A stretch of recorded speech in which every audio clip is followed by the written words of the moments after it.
Several big storylines surrounding Braves pitchers in spring training, and we'll go through them one by one. I want to start off with Ronaldo Lopez, who we both said a couple of weeks ago is probably the front runner. He looks fantastic out there. He's getting strikeouts. He was sitting 94, 96 in his last spring training outing, and then in the second inning, he was more like 97, 98. Big arm. We talked about the roster management. I think he now is the clear front runner, but there's another guy, Hurston Waldrop, just made his spring training debut. He tosses 2 scoreless innings. He looked fantastic. That splitter is absolutely nasty. His fastball was touching 99, sitting 97, 98, 99. I mean, listen, this is no longer a dark horse candidate for the Braves rotation. This is a guy that I think, can expect to be in the MLB rotation at some point. Maybe not on opening day, but at some point this season. Well, it won't only be because he deserves it, because the stuff is absolutely nasty. Everybody knows about the fastball and the splitter, but like you mentioned in an article, if you haven't seen it, go check it out on the site, sportstalkatl.com. He's got a plus slider as well.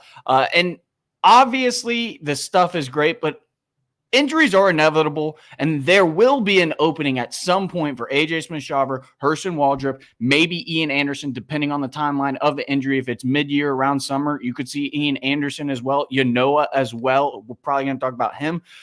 They're gonna arise, and there will be an opening. And what Hurston Waldrop does with that opportunity is entirely up to him. Everybody should be excited about this kid out of Florida, former first-round pick.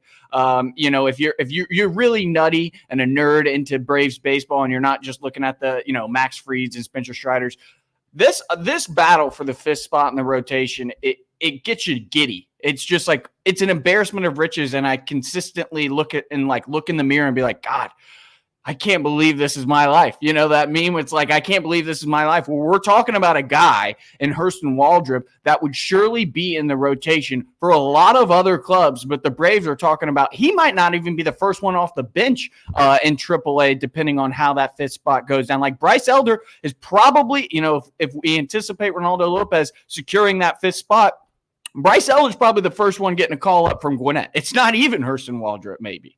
Yeah, I mean, and that's a conversation worth having. Who is the guy who gets called up? That's possible. I mean, I'm high on Bryce Elder, but listen, Hurston Waldrop, I mean, as I've said, that you can kick rocks. There's certain guys that are like, they have frontline starter potential, and as much as I like Bryce Elder, he's not that guy. Hurston Waldrop is that guy. Once he shows that he's ready, which could be very early in the season, I expect the Braves to give him an opportunity. And if he goes out there and he shoves, which he's not going back down, I would not be surprised if he goes out there and shoves. I mean, we've seen how the Braves have handled the situation with these young prospects. So super exciting to see from him. Hopefully we see him a few more times, but I do not expect him to begin the year in Atlanta, but I wouldn't be surprised if it's a May or June call up, much like we saw with AJ Smith-Shawver last year. Another candidate worth talking about who is actually on the bump today for the Atlanta Braves. Huascar Yanoa, you mentioned him. He's going to be, he suffered a little minor setback, some soreness in the elbow coming off Tommy John surgery. Would be shocked if he's now on the opening day roster, but he's another, high upside arm, can throw at 99, 100, wipeout slider. I think he's probably best suited for the bullpen, but we'll see how the Braves use him moving forward. Yeah, the fastball slider combo obviously profiles in the bullpen, but you're not just going to write him off as a starter this early in his career. What is he, 25 or something? So obviously he's another guy like we're talking about. In worst case scenario, you move him to the bullpen and hope the stuff plays from there, a couple innings a game. So like I said, it's just an embarrassment of riches. I keep saying it. Even in like the worst case scenarios, which is obviously kind of what Alex Anthopoulos has approached the offseason with, worst case scenario, hope for the best, prepare for the worst type stuff. And it's still a pretty picture. Like worst case scenario, it's still a very pretty picture. Yeah, because one of the veterans that they made an acquisition for, Chris Sale, looks like an absolute superstar. He's now at 4.2 innings pitched this spring, has yet to give up a run and has 9 strikeouts. The stuff is just, as I've said, this guy's going to be an all-star pitcher if he can stay healthy. He said it a million times. This is the first time he's been healthy, had a full healthy offseason. And he looks like a guy who's coming off a full and healthy offseason. He looks like the guy who was a 7-time all-star in a row, never finished outside the top 6 of the AL Cy Young race. I mean, this guy was on a Hall of Fame path, still could make the Hall of Fame, but he was the arguably the best pitcher in baseball for a 7-year stretch, and he could be the acquisition of the offseason if he stays healthy. Yeah, I think a lot of people could be, not just Atlanta people like us. Like this could be a national storyline here in a few months if Chris Sale kind of And what I wanted to touch on a little bit before I started going down that,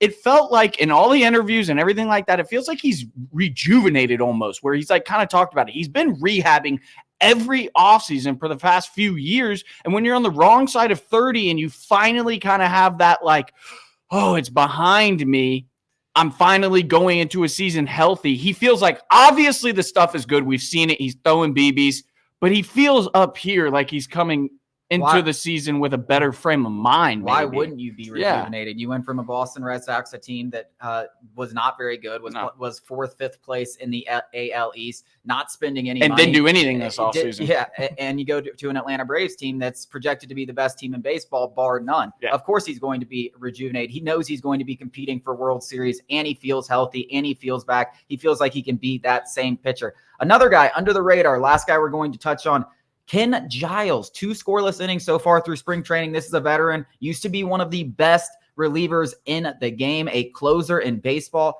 Alex Anthopoulos, those under the radar signings, this is starting to feel like it could be one of those guys. And when you look at it from a roster management perspective, I genuinely believe he now should be viewed as a front runner to earn one of those final bullpen spots. But there's still a lot of time to go in this spring training. Yeah, it could be just another diamond in the rough. And I don't mean it like nobody was like ever thought about the guy, but when that transaction kind of popped up, everybody was like, oh, yeah, I forgot about him. Similar to like a Nick Anderson role last year. Nick, before he kind of went into another injury, Nick Anderson was quietly one of the best pitchers in the bullpen last offseason or season. I wouldn't be surprised if something similar happened. Stuff looks good. I mean, he's sitting mid-90s. So, yeah, definitely another guy that could be a weapon out of this Braves bullpen that was really bolstered this offseason and could be a huge strength for this team. Coming up after the break, Brian Snitker in an interview with Fair or Foul Territory.